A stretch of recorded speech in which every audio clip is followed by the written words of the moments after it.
निलेश चव्हाण याच्या घरावर छापेमारी करण्यात आलेली आहे। मध्यरात्री पुणे पोलिसांकडून चव्हाण याच्या घरावर छापेमारी करण्यात आली असल्याचं कळतंय आणि या छापेमारीमध्ये निलेश चव्हाण याचा लॅपटॉप पुणे पोलिसांनी जप्त केलाय। तर पुणे पोलिसांकडून निलेश चव्हाण याला पोलीस स्टेशनला हजर राहण्याची नोटीस देखील देण्यात आलेली आहे। लॅपटॉपसह इतर काही वस्तू पुणे पोलिसांनी छापेमारी करत जप्त केलेल्या आहेत। वैष्णवी हगवणे प्रकरणात तिचं लहान बाळ निलेश चव्हाण याच्याकडे ठेवल्याचा आरोप कसपटे परिवारानं केला होता आणि याच प्रकरणी पुण्यातील वारजे पोलीस स्टेशनमध्ये त्याच्यावर गुन्हा दाखल करण्यात आलाय। त्याच पार्श्वभूमीवर पुणे पोलिसांनी काल रात्री उशिरा निलेश चव्हाण याच्या घरावर छापेमारी केली असल्याचं कळतंय आणि या संदर्भात अधिक माहिती देत आहेत आमचे प्रतिनिधी अभिजित पोते आपल्यासोबत जोडले गेलेले आहेत। अभिजित, श्वेता, आपण पाहतोय की निलेश चव्हाण याच्या घरावर काल मध्यरात्री पुणे पोलिसांकडून छापा टाकण्यात आलेला आहे। खरं तर हा निलेश चव्हाण तोच आहे।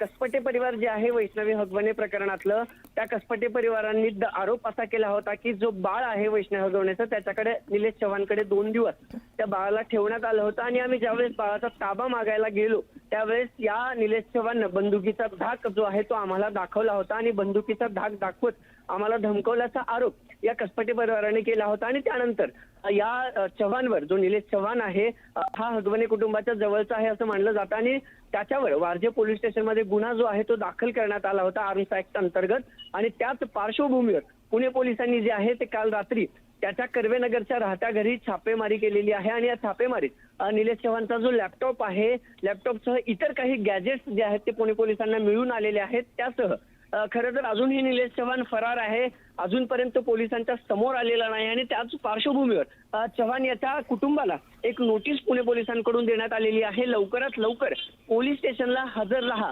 असं या नोटिशीत निलेश चव्हाणला सांगण्यात आलेलं आहे। खरं तर या सगळ्या प्रकरणाचा उलगडा आता हळूहळू होत असताना एक एक नावं जी आहेत ते समोर आलेली आहेत। ऑलरेडी 5 आरोपी वैष्णवी हगवणे आत्महत्या प्रकरणात जे आहेत ते अटक करण्यात आलेले आहेत। त्यातला हा जो आरोपी आहे तो म्हणजे बाळ ज्याच्या ताब्यात होतं तो हा निलेश चव्हाण आहे आणि याच निलेश चव्हाणनं कसपटे परिवाराला बंदुकीचा धाक दाखवत धमकावलं होतं आणि त्याच पार्श्वभूमीवर जो तपास या प्रकरणाचा करायचा आहे त्या तपासाच्या पार्श्वभूमीवर आता पुणे पोलिसांनी मध्यरात्री त्याच्या घरी, कर्वेनगरच्या राहत्या घरी छापेमारी जी आहे ती केलेली आहे अशी माहिती पोलिसांकडून मिळालेली आहे। आणि याच छापेमारीत जे लॅपटॉप आणि इतर गॅजेट निलेश चव्हाणचे जप्त करण्यात आलेले आहेत। आता निलेश चव्हाण हा पोलिसांसमोर नेमका कधी हजर होतो त्याची चौकशी या सगळ्या प्रकरणात करायची आहे। आर्म्स ऍक्टचं जे लायसन्स आहे त्याचं बंदुकीचं ते देखील रद्द करण्यासाठी पुणे पोलिसांचे प्रयत्न सुरू आहेत। ते देखील लवकरात लवकर त्याचं जे लायसन आहे ते रद्द करण्यात येईल। पण या सगळ्या पार्श्वभूमीवर ही सगळ्यात मोठी अपडेट आहे की त्याच्या घरी